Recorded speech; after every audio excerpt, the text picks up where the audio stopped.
नमस्कार दोस्तों, पीसीएसएम के अपने यूट्यूब परिवार में आप सभी का स्वागत है।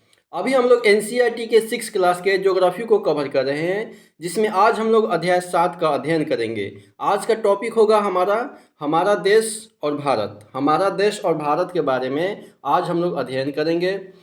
यदि आप लोग इस चैनल पर नए हैं तो चैनल को सब्सक्राइब कर लीजिए और बेल आइकन को प्रेस कर लीजिए, ताकि जब भी क्लास हो तो उसका नोटिफिकेशन आपको प्राप्त होता रहे। साथ ही साथ आप इस क्लास को, इस कक्षा को, इस वीडियो को आप अपने दोस्त भाई या जिसको भी शेयर करना चाहते हैं उसको शेयर कर दीजिए, ताकि उनको भी कुछ ना कुछ सीखने को अवश्य मिलेगा। तो चलिए आज की कक्षा हम लोग प्रारंभ करते हैं। क्या कह रहा है कि भारत एक बहुत बड़े भौगोलिक विस्तार वाला देश है। भारत क्या है? भारत एक बहुत बड़े भौगोलिक विस्तार वाला देश है। यह उत्तर में जो है, उत्तर में हिमालय के ऊंचे शिखरों से घिरा हुआ है, और पश्चिम में अरब सागर, पश्चिम में क्या है? अरब सागर है, ठीक है। और पूर्व में बंगाल की खाड़ी तथा दक्षिण में हिंद महासागर भारतीय प्रायद्वीप के तटों पर लहराते हैं। अगर रफली हम भारत का मैप बनाने का प्रयास करेंगे तो ये हमारा भारत का मैप होगा। इसको रफली हम बनाने का प्रयास करते हैं, ठीक है। कुछ इस तरह से भारत का मैप है। तो यहाँ पे क्या कह रहा है कि यह उत्तर में जो है, उत्तर में हिमालय, यहाँ पे क्या है? उत्तर में हिमालय पर्वत है, ठीक। उत्तर में हिमालय पर्वत है, और पश्चिम में अरब सागर। यहाँ पे क्या है? अरब सागर, यहाँ पे है अरब सागर। और पूर्व में बंगाल की खाड़ी, यहाँ पे बंगाल की खाड़ी है। और नीचे क्या है? नीचे हिंद महासागर है। नीचे क्या है? हिंद महासागर है। ये रफली मैप बनाने का हम प्रयास किए हैं। वैसे मैप अच्छा से बन जाता है, लेकिन यहाँ पे नहीं बन पाया है, ठीक है। आपको समझाने के लिए हम बताए हैं। आगे क्या कह रहा है कि भारत का क्षेत्रफल 32,87,263 वर्ग किलोमीटर है। भारत का क्षेत्रफल कितना है? 32,87,263 वर्ग किलोमीटर है। यहाँ पे 32.8 लाख दिया हुआ है, ठीक है। तो 32,87,263 वर्ग किलोमीटर भारत का क्या है? भारत का क्षेत्रफल है। उत्तर में लद्दाख से लेकर के दक्षिण में कन्याकुमारी तक, उत्तर में क्या? लद्दाख से लेकर के दक्षिण में कन्याकुमारी तक इसका विस्तार लगभग 3200 किलोमीटर है, ठीक है। उत्तर में लद्दाख से लेकर के दक्षिण में कन्याकुमारी तक भारत का विस्तार कितना है? लगभग 3200 किलोमीटर है। तथा पूर्व में अरुणाचल प्रदेश, पूर्व में क्या है? अरुणाचल प्रदेश से लेकर के पश्चिम में कच्छ के रण तक इसका विस्तार 2900 किलोमीटर है। लगभग में दिया हुआ है 2900 किलोमीटर, ठीक है। 2933 होता है और 3214 होता है, ठीक है। यहाँ यानी कि ये भारत का मैप, अगर जैसे भारत के मैप में ये हमारे उत्तर से दक्षिण की लंबाई कितनी है? तो 3214 है, 3214 किलोमीटर है, 3214 किलोमीटर है। 3214 किलोमीटर जो है उत्तर से दक्षिण की लंबाई है। और पूरब से पश्चिम की लंबाई कितना है? 2933 याद रखिएगा। ये 2933 किलोमीटर है। 2933 किलोमीटर क्या है? पूरब से पश्चिम की लंबाई है। और उत्तर से दक्षिण क्या है? 3214 किलोमीटर की लंबाई। ये आपको ध्यान में रखना है, परीक्षाओं में ये पूछा जाता है। जैसे जैसे ऊंचे ऊंचे पर्वत भारतीय महामरुस्थल, उत्तरी मैदान, असमान पठारी सतह, मतलब असमान, एक समान नहीं, ठीक। तटीय भाग एवं द्वीप समूह स्थल रूपों की विभिन्नता को दर्शाते हैं। क्या कह रहा है कि यहाँ पे जो ऊंचे ऊंचे पर्वत है वो भारतीय महामरुस्थल, उत्तरी मैदान, असमान पठारी सतह तथा तटीय भाग एवं द्वीप समूह स्थल रूपों की विभिन्नता को क्या करता है? उसको दर्शाता है। यहाँ जो है जलवायु, वनस्पति, वन जीवों के साथ साथ भाषा एवं संस्कृति में भी बहुत विभिन्नता है। भारत की जलवायु के साथ साथ वनस्पति, वन जीव के साथ साथ भारत की संस्कृति में भी क्या है? बहुत विभिन्नता है, अलग अलग प्रकार के पाए जाते हैं। इस विभिन्नता में भी हम एकता को पाते हैं। इस विभिन्नता में भी क्या पाते हैं? हम एकता को पाते हैं, जो हमारी परंपराओं में दिखती है। यही कारण है कि हम एक राष्ट्र में बंधे हुए हैं। कोई भी फेस्टिवल होता है, उस फेस्टिवल को हम लोग क्या करते हैं, एक दूसरे में सहपाठी होकर के, सहभागी होकर के उसको हम लोग मनाते हैं। वर्ष 2011 से अब तक भारत की आबादी 120 करोड़ से अधिक हो चुकी है। 2011 से अब तक की भारत की आबादी कितनी है, 140 करोड़ के आसपास हो गया, 140 141 करोड़ के आसपास हो गया है। ठीक है, यहाँ पे ये पुराना डेटा है, 120 दे रहा है, लेकिन 141 करोड़ के आसपास क्या हो गया है, भारत की आबादी हो चुकी है।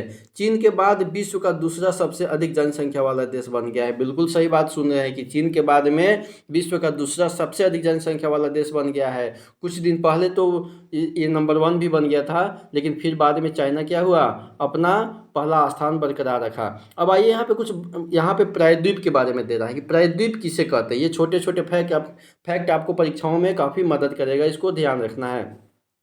प्रायद्वीप किसे कहते हैं, तो स्थल का वह भाग, स्थल का वह भाग, स्थल मतलब भूमि, भूमि यानी स्थल का वह भाग है जो 3 तरफ से घिरा होता है। 3 तरफ से जो घिरा होता है उसको प्रायद्वीप कहते हैं। पिछली वाली कक्षाओं में हम लोगों ने पढ़ा था, अध्ययन भी किया था इसके बारे में। अगर वो सभी क्लास को नहीं देखें तो पिछली वाली कक्षा आप लोग एक बार देख लीजिए। ठीक है, चित्र संख्या 6.1 में दिखाया गया था कि प्रायद्वीप किसे कहते हैं, कि स्थल का वह भाग। मान लीजिए कि अगर ये भारत का मैप है, ये भारत का मैप है, रफली तो नहीं बन पा रहा है सही से, लेकिन मैं प्रयास कर रहा हूँ। ये भारत का मैप है, क्या कह रहा है कि स्थल का वह भाग जो 3 तरफ, तो यहाँ पे 1 तरफ, 2 तरफ, 3 तरफ और ये 4 तरफ है, चौथा तरफ है। तो 3 तरफ जैसे अगर यहाँ भी जल है, इसके ऊपर भी जल है, यहाँ भी जल है, तो ये क्या हो गया, यह एक प्रायद्वीप हो गया। चौथे तरफ से नहीं घिरा है, 3 तरफ से घिरे हुए स्थल को क्या कहते हैं, प्रायद्वीप कहते हैं। इसको आपको ध्यान रखना है। अब आइए भारत की स्थिति के बारे में हम लोग देखते हैं। भारत की स्थिति जो है, भारत उत्तरी गोलार्ध में स्थित है। भारत किस गोलार्ध में स्थित है, उत्तरी गोलार्ध में। भारत किस गोलार्ध में स्थित है, उत्तरी गोलार्ध में। भारत उत्तरी गोलार्ध में स्थित है। कर्क रेखा 23.5 डिग्री उत्तरी, कर्क रेखा क्या कह रहा है कि 23.5 डिग्री उत्तरी देश के लगभग मध्य भाग से होकर गुजरती है। देश के लगभग मध्य भाग से होकर के कौन सी रेखा गुजरती है, कर्क रेखा गुजरती है। कर्क रेखा कितने कितने राज्यों से होकर के गुजरती है, कर्क रेखा 8 राज्य से होकर के गुजरती है। कर्क रेखा 8 राज्य से होकर के गुजरती है। चित्र संख्या 7.2 में हम लोग देखेंगे, दक्षिण से उत्तर की ओर भारत की मुख्य भूमि का विस्तार 8 डिग्री 4 मिनट उत्तरी, 8 डिग्री 4 मिनट उत्तरी तथा 37 डिग्री 6 मिनट उत्तरी अक्षांशों के बीच में स्थित है। क्या कह रहा है कि दक्षिण से उत्तर की ओर भारत की मुख्य भूमि का विस्तार, दक्षिण से उत्तर की ओर, दक्षिण से उत्तर की ओर, शब्दों पर ध्यान दीजिएगा। दक्षिण से उत्तर की ओर भारत की मुख्य भूमि का विस्तार, भारत की मुख्य भूमि का विस्तार 8 डिग्री 4 मिनट उत्तरी से 37 डिग्री 6 मिनट उत्तरी अक्षांशों के बीच में क्या है, भारत का मुख्य भूमि विस्तार है। आगे क्या करें कि पश्चिम से लेकर के, कहाँ से लेकर के, पश्चिम से लेकर के पूरब तक, पश्चिम से लेकर के पूरब तक भारत का विस्तार जो है 68 डिग्री 7 मिनट पूर्वी, 68 डिग्री 7 मिनट पूर्वी तथा 97 डिग्री 25 मिनट पूर्वी देशांतर के बीच में पाया जाता है। पश्चिम से लेकर के पूरब तक भारत के विस्तार 68 डिग्री 7 मिनट पूर्वी से लेकर के 97 डिग्री 25 मिनट पूर्वी देशांतर के बीच में पाया जाता है। ये पश्चिम से पूरब था, और ये पूरब से पश्चिम और उत्तर से दक्षिण क्या था, 8 डिग्री 4 मिनट उत्तरी से 37 डिग्री 6 मिनट उत्तरी अक्षांशों के बीच में स्थित है। अगर हम विश्व को पूर्वी एवं पश्चिमी गोलार्ध में बांटते हैं तो भारत की स्थिति किस गोलार्ध में होगा। अब आपको सोचना है कि अगर हम विश्व को पूर्वी एवं पश्चिमी गोलार्ध में बांटेंगे तो भारत की स्थिति किस गोलार्ध में होगी, भारत किस गोलार्ध में पड़ेगा। बहुत बड़े देशांतरीय विस्तार लगभग 29 डिग्री के कारण यहाँ के 2 छोर पर स्थित स्थानों के स्थानीय समय में बहुत अधिक अंतर हो सकता था। इस तरह की दूरी पर स्थित 2 स्थानों के बीच के समय अंतर लगभग क्या कह रहा है, लगभग 2 घंटों का होगा। यहाँ पे क्या दिया हुआ है कि बड़े देश जिनका विस्तार पूरब से पश्चिम की ओर बहुत अधिक होता है। क्या कह रहा है कि बड़े देश जिनका विस्तार पूरब से पश्चिम की ओर बहुत अधिक होता है, वहाँ पूरे देश का मानक समय एक नहीं होता है। बिल्कुल सही बात है। संयुक्त राज्य अमेरिका में 7, संयुक्त राज्य अमेरिका में कितना, 7, कनाडा में 6 मानक समय जोन है। अमेरिका में कितने मानक समय जोन है, 7, कनाडा में 6 मानक समय जोन है। ठीक है, उसके बाद में रूस में आपको पता लगाना, कमेंट बॉक्स में आप आंसर इसका दीजिएगा देख करके कि रूस में कितने मानक समय जोन है। आइए आगे देखते हैं। कि जैसा कि आपने पहले पढ़ा है कि 1 डिग्री देशांतर, कितना डिग्री, 1 डिग्री देशांतर के लिए स्थानीय समय में 4 मिनट का अंतर होता है। 1 डिग्री देशांतर में कितने मिनट का अंतर होता है, 4 मिनट का अंतर होता है। हम लोग पिछले वाली कक्षाओं में हम लोग इसका अध्ययन कर चुके हैं। पश्चिम में गुजरात की अपेक्षा पूरब के अरुणाचल प्रदेश में सूर्योदय लगभग 2 घंटे पहले होता है। पश्चिम में हमारा सबसे पश्चिमी राज्य कौन सा है, गुजरात है। तो पश्चिम में गुजरात की अपेक्षा पूरब में अरुणाचल प्रदेश में जो सूर्योदय जो है लगभग 2 घंटा पहले ही हो जाता है। पूर्वी राज्य कौन सा है हमारा, अरुणाचल प्रदेश है। आप पहले पढ़ चुके हैं कि 82.5 डिग्री पूर्वी देशांतर के स्थानीय समय को भारत का मानक समय रेखा माना गया है। 82.5 डिग्री पूर्वी देशांतरीय के स्थानीय समय को क्या माना गया है, भारत का मानक समय माना गया है। इस यामोत्तर को भारत का मानक यामोत्तर भी कहा जाता है। अब आइए भारत के पड़ोसी देश के बारे में हम लोग कुछ देखते हैं। 7 देशों की स्थलीय सीमाएं इसकी सीमाओं से जुड़ी हुई है। 7 देशों की, क्या कह रहा है कि 7 देशों की स्थलीय सीमाएं, कौन सी सीमाएं, स्थलीय सीमाएं, जलीय नहीं कह रहा है, स्थलीय सीमाएं कह रहा है।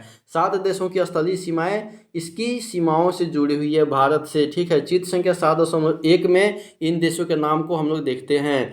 7 देश कौन कौन सा है जो भारत से स्थलीय जुड़ा हुआ है। तो यहाँ पे अफगानिस्तान है, पाकिस्तान है, तिब्बत है, चीन है, उसके बाद में क्या है, म्यांमार है, ठीक है। ऐसे ऐसे यहाँ पे 7 देश दिया हुआ है, भारत एवं उसके पड़ोसी देश दिया हुआ है, ठीक है। आप इसको दोबारा भी देख लीजिएगा। यहाँ पे देखिए, नेपाल है, भूटान है, तिब्बत है, चीन है, अफगानिस्तान है, पाकिस्तान है, ठीक है, और एक म्यांमार है। 7 देश हो गया, ठीक। चलिए अब आगे देखते हैं हम लोग। भारत का ये राजनीतिक दिया हुआ है, राजनीतिक मैप दिया हुआ है, ठीक है।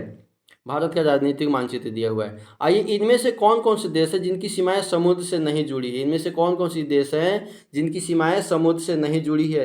दक्षिण में समुद्र में स्थित 2 द्वीप श्रीलंका तथा मालदीव। श्रीलंका तथा मालदीव, क्या कह रहा है कि दक्षिण में समुद्र में स्थित 2 द्वीप है। कौन सा, श्रीलंका तथा मालदीव हमारे पड़ोसी देश है। श्रीलंका तथा मालदीव समुद्र से घिरा हुआ है, 2 पड़ोसी देश है। पाक जल संधि भारत को श्रीलंका से अलग करती है। पाक जल संधि भारत को श्रीलंका से अलग करती है। भारत को श्रीलंका से कौन सी जल संधि अलग करती है, तो पाक जल संधि अलग करती है। इसको आपको याद रखना है। राजनीतिक एवं प्रशासनिक विभाजन, राजनीतिक एवं प्रशासनिक विभाजन को देखते हैं कि भारत क्या है। भारत एक विशाल देश है। प्रशासनिक क्रियाकलापों के लिए देश को 28 राज्य एवं 8 केंद्र शासित प्रदेशों में बांटा गया है। भारत में कितने राज्य है, भारत में 8 राज्य हैं। कितने, भारत में 28 राज्य है, माफ़ कीजिएगा, भारत में 28 राज्य है और 8 केंद्र शासित प्रदेश है। 8 क्या है, केंद्र शासित प्रदेश है। ये आपका भारत का मैप दिया हुआ है। यहाँ पे क्या दिया हुआ है, भारत का भौतिक विभाजन दिया हुआ है। मैप पूरा नहीं आ पा रहा है, लेकिन आप लोग इसको आगे पीछे करके जूम करके देख लीजिएगा, ठीक है। यहाँ पे नदी दिया हुआ है, नदी की सहायक नदी को दिखाया गया है। जैसे यहाँ पे सिंधु नदी है, सिंधु नदी की सहायक नदी कौन कौन सी, झेलम, चिनाब, रावी और सतलज। झेलम, चिनाब, रावी, सतलज नदी जो है सिंधु की सहायक नदी है, ठीक है। यहाँ पे हिमालय पर्वत को दिखाया गया है, यहाँ पे शिवालिक पर्वत को दिखाया गया है, ठीक है। उसके बाद में यहाँ पे गंगा नदी को दिखाया गया है। क्या दिखाया गया है, यहाँ पे गंगा नदी को दिखाया गया है। जमुना नदी जो है दाहिने साइड से आकर के मिलती है। दाहिने साइड से आकर के मिलने वाली नदी कौन कौन सी है, यहाँ पे जमुना नदी है। और जमुना की सहायक नदी कौन सी है, चंबल नदी है, वो भी गंगा में ही मिलती है, ठीक है। और गंगा नदी आगे जा कर के असम में ब्रह्मपुत्र नदी बन जाती है। असम में क्या बन जाती है, ब्रह्मपुत्र नदी बन जाती है, ठीक है। यहाँ पे विंध्याचल श्रेणी दिया हुआ है, विंध्याचल श्रेणी है, सतपुड़ा श्रेणी है। यहाँ पे नर्मदा नदी, ताप्ती नदी, महानदी कहाँ है, यहाँ पे महानदी, गोदावरी नदी, दक्कन का पठार यहाँ पे दिया हुआ है, ठीक है। ये खंभात की खाड़ी आपका है, क्या है ये खंभात की खाड़ी या अरब सागर, अरब सागर या खंभात की खाड़ी। यहाँ पे बंगाल की खाड़ी है यहाँ पे आपका, ठीक है। ये देखिए, उसके बाद में पूरी यहाँ पे नीलगिरी है, पश्चिमी घाट है, ठीक है। ये तटीय प्रदेश है, कौन सा है, ये तटीय क्षेत्र है। ये यहाँ पे आपका तटीय क्षेत्र है, ठीक है। ये भी आपका तटीय क्षेत्र है, ठीक है। यहाँ पे अन्नामलाई पर्वत है, यहाँ पे नीलगिरी पर्वत है, ठीक है। मैप आप लोग, बड़ा वाला मैप होगा तो आप लोग उसमें इस सब चीज़ को और अच्छा से देख लीजिएगा, ठीक है। इसमें बांटा गया परिशिष्ट एक में, दिल्ली भारत की राजधानी है, ठीक है। भारत की राजधानी क्या है, दिल्ली। दिल्ली भारत की राजधानी है।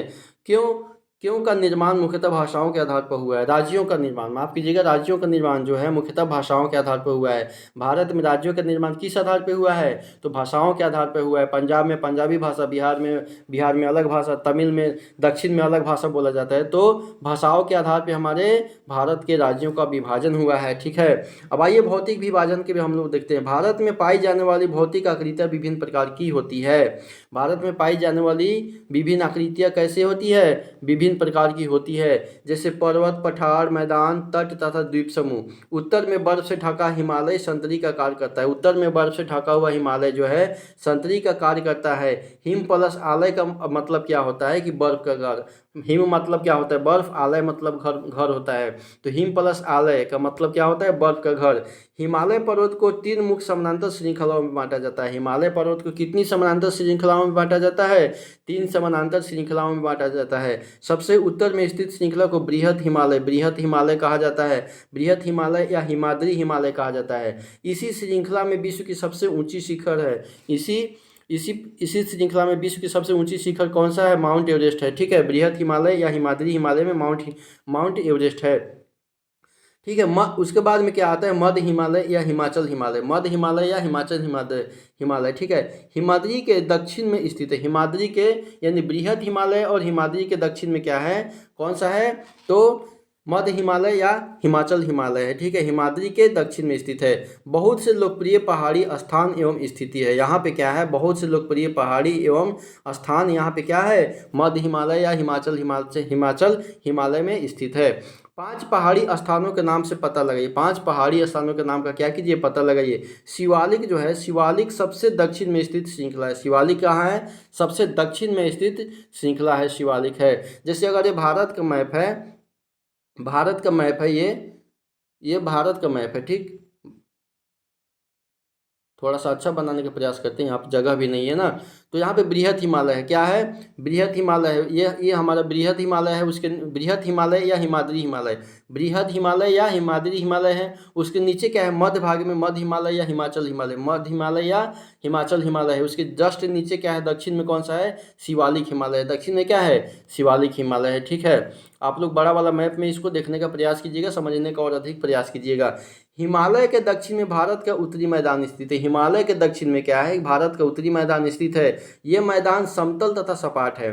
भारत का उत्तरी मैदान कैसा है, समतल तथा सपाट है। ये मैदान सिंधु, गंगा, ब्रह्मपुत्र तथा इनकी सहायक नदियों के द्वारा लाए गए जलोढ़ निक्षेपों से बना हुआ है।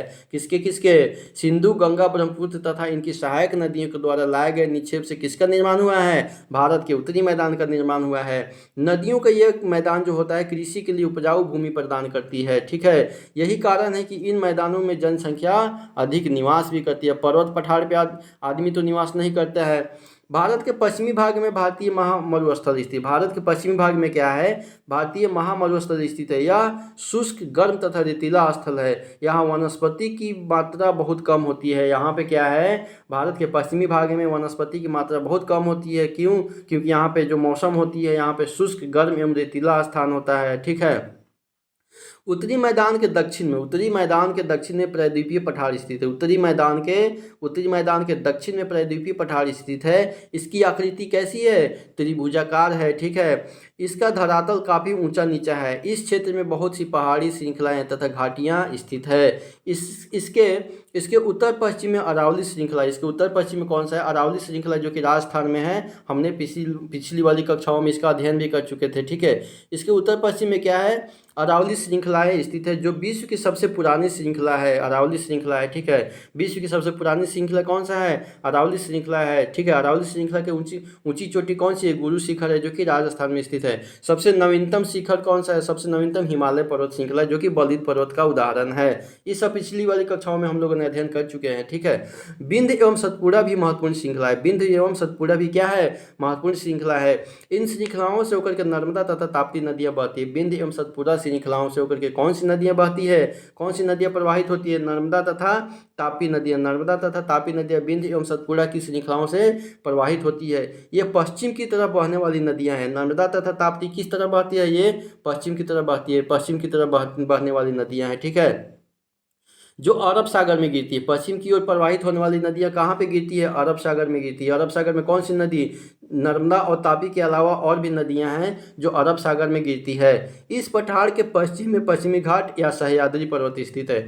इस पठार के पश्चिम में कौन सा है? पश्चिमी घाट या सह्याद्री, तथा पूरब में पूर्वी घाट स्थित है। पश्चिमी घाट का विस्तार एक समान रूप में है, जबकि पूर्वी घाट के बीच बीच में टूटा हुआ तथा असमान है।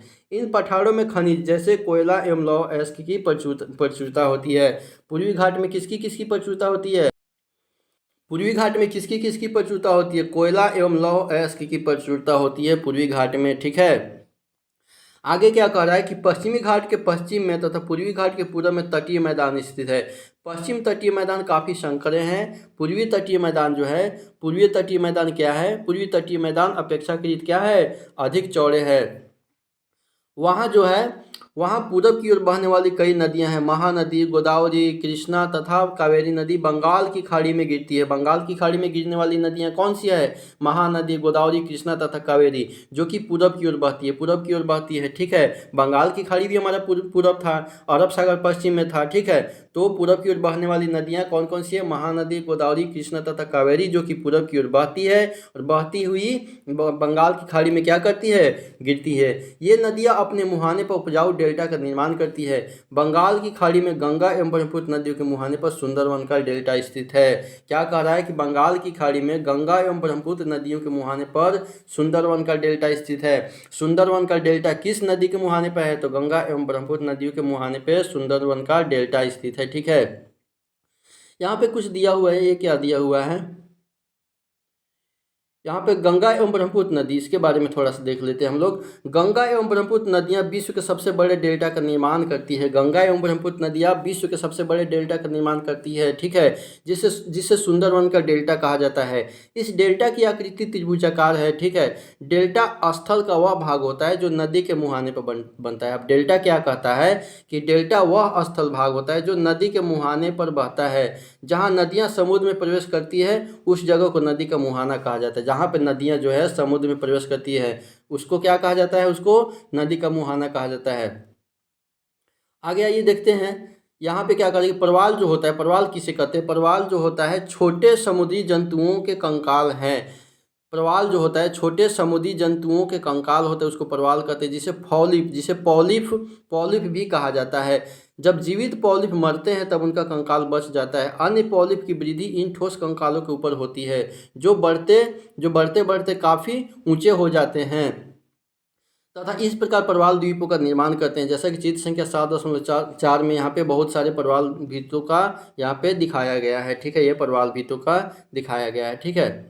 अब आगे आगे ही देखते हैं आगे क्या दिया हुआ है। यहाँ पे ये बच्चों का चित्र दिया हुआ, बच्चों के द्वारा बनाया हुआ चित्र है। आगे देखते हैं। भारत में 2 द्वीप समूह है। भारत में कितने द्वीप समूह हैं? तो भारत में 2 द्वीप समूह हैं। ठीक है। लक्षद्वीप समूह अरब सागर में स्थित है। ये केरल के तट से कुछ दूर स्थित परवाल द्वीप है। क्या कह रहा है कि भारत में 2 द्वीप समूह हैं। लक्षद्वीप समूह जो है अरब सागर में, लक्षद्वीप समूह किस सागर में? अरब सागर में। लक्षद्वीप समूह अरब सागर में एक, ठीक है, स्थित है। ये केरल के तट से कुछ दूर स्थित परवाल द्वीप है।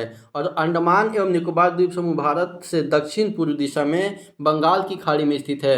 अंडमान एवं निकोबार द्वीप समूह कहाँ है? भारत से दक्षिण पूर्व दिशा में। भारत से दक्षिण, भारत का मैप अगर ऐसे देखेंगे, ठीक है, भारत का मैप ऐसे देखेंगे तो यहाँ से ये यहाँ पे अंडमान एवं निकोबार द्वीप समूह जो कि भारत से काफ़ी दूर दिशा में है। ये हम समझाने के लिए आपको रफली बता रहे हैं, वैसे मैप आप बनाने का प्रयास कीजिएगा। ठीक है।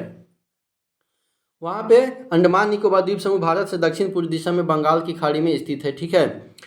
क्या आप जानते हैं कि कौन सा द्वीप समूह वर्ष 2004 में सुनामी से प्रभावित हुआ था? समाचार पत्रों तथा लोगों से बातचीत करके जरिए जानकारी प्राप्त कीजिए कि जब सुनामी भारतीय तट से टकराई थी तो किस प्रकार लोगों ने अलग अलग तरीके से इस चुनौती का सामना भी किया था।